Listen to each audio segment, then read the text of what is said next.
Alors dans le traitement des affaires de pédophilie dans l'Église, il y a déjà eu plusieurs tournants. Je parlerai plutôt d'un approfondissement. Le pape François le dit bien dans sa lettre adressée aux catholiques chiliens le 31 mai. Il faut aller plus loin que la politique de tolérance zéro impulsée par Benoît XVI et que lui-même avait poursuivie.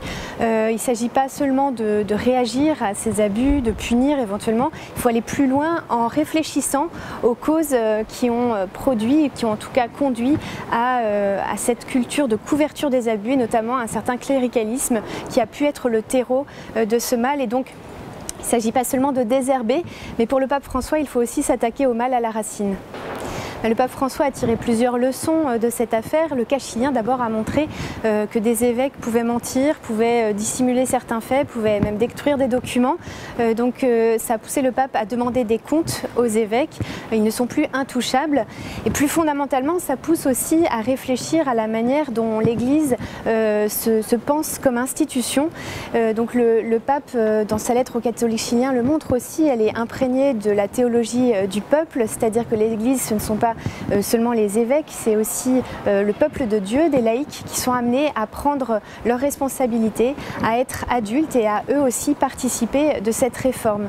Ça veut dire que cette réforme, elle prendra du temps et que le pape, s'il donne l'impulsion, ne pourra pas tout faire et c'est donc aux laïcs, s'ils veulent que ça avance, c'est donc aux laïcs de prendre leurs responsabilités sur le terrain.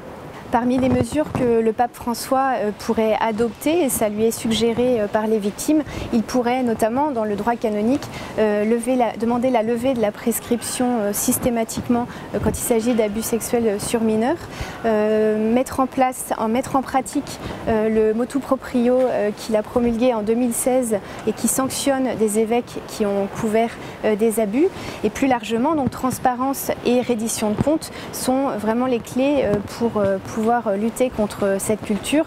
Ça veut dire que les évêques, par exemple, pourraient être amenés à publier chaque année un rapport dans lequel ils rendent publiques les mesures qu'ils ont prises pour gérer ces affaires. Et dans la gestion même de ces affaires de pédophilie, il pourrait y avoir dans chaque diocèse une commission indépendante qui aiderait l'évêque à traiter de ces dossiers afin qu'il ne soit pas seul face à ces cas. Ça veut dire aussi que dans le conseil de l'évêque, les laïcs auraient peut-être plus de responsabilités, qu'ils auraient en tout cas toutes les cartes en main pour le conseiller au mieux. Donc ça veut dire effectivement partager davantage les responsabilités.